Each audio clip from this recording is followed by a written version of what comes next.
할렐루야, 좋은 아침입니다. 오늘은 예언자의 기도 중 두 번째로 모세의 기도에 대해서 말씀을 나누도록 하겠습니다. 모세의 중보 기도는 출애굽기에서 시작하여 민수기와 신명기에 이르기까지 수없이 많이 기록되어 있습니다. 예레미야 선지자는 모세가 중보 기도의 대장이라고 말합니다. 왜냐하면 모세는 출애굽기, 민수기, 신명기에서 끊임없이 백성들을 위해 중보하며 기도했기 때문입니다. 오늘 이 세 군데에서 모세는 어떠한 기도의 특징이 있는지 살펴보도록 하겠습니다. 첫 번째로 출애굽기에서 나오는 중보 기도입니다. 그의 특징은 공동 운명체라는 의식을 갖고 기도했습니다. 출애굽기 32장에 보니까 주께서 기록하신 책에서 내 이름을 지워버려 주옵소서. 이스라엘 백성이 모세가 산에서 내려옴이 더딤으로 금송아지를 만들어 놓고 그것에 제사를 드리고 있었습니다. 하나님은 매우 진노하셨고 다 죽이겠다고 말씀하십니다. 모세는 그 하나님의 뜻을 붙잡고 주의 맹렬한 노를 그치시고 뜻을 돌이켜 주의 백성에게 이 화를 내리지 말아달라고 간구하는 것입니다. 하나님, 그들이 큰 죄를 범했습니다. 그러나 그들의 죄를 사하여 주옵소서. 그렇지 않다면 원하건대 주께서 기록하신 책에서 내 이름을 지워버려 주옵소서. 주께서 기록하신 책이 무엇입니까? 하나님이 기록하신 책은 생명의 책입니다. 그것은 무엇입니까? 파멸을 뜻하는 것입니다. 모세는 망할 수밖에 없는 백성의 운명이 자신의 운명과 동일하다고 생각하고 하나님께 매달리고 있는 것입니다. 누가 망해가는 것에 자신의 운명을 걸 수 있습니까? 진정한 중보기도의 특징은 공동 운명체라는 인식에서 시작하는 것입니다.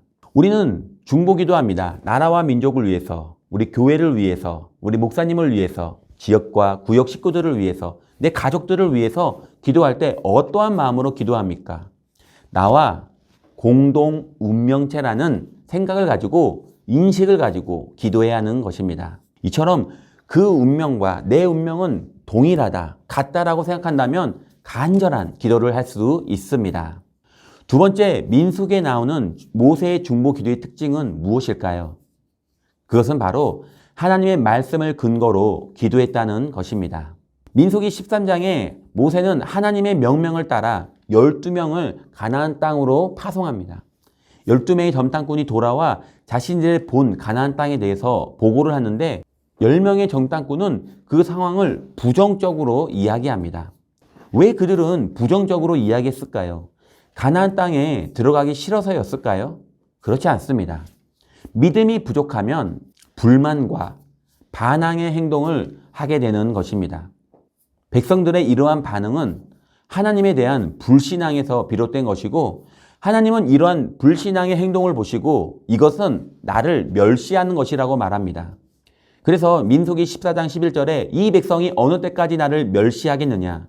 내가 그들 중에 많은 이적을 행하였으나 어느 때까지 나를 믿지 않겠느냐라고 분노하십니다. 그리고는 모세에게 이 백성들을 전염병으로 쳐서 다 멸하고 모세 너를 통하여 그들보다 더 크고 힘센 나라가 되게 해주겠다고 말씀하십니다. 그러나 모세는 오직 백성들을 살리기 위해 중보기도로 전심전력하고 있습니다. 그래서 모세는 이렇게 기도합니다. 애굽에서부터 지금까지 이 백성을 사하신 것 같이 사하여 주옵소서. 왜 이렇게 백성들의 죄를 사해달라고 부르짖었을까요? 모세가 제시한 두 가지 이유는 첫 번째로 하나님의 명예를 위해서입니다. 하나님이 이 백성을 치면 주변 민족들이 그것을 보고 여호와 하나님, 야훼 하나님의 능력이 무능력하다고 오해할 것이라는 것입니다. 모세가 제시한 두 번째 특징은 하나님은 노하기를 더디하시고 인자가 많아 죄악과 허물을 사하여 주십니다. 모세는 이처럼 하나님이 하신 말씀을 붙잡고 기도한 것입니다. 모세의 중보 기도가 강력했던 것은 하나님의 말씀에 기초하여 기도했기 때문입니다.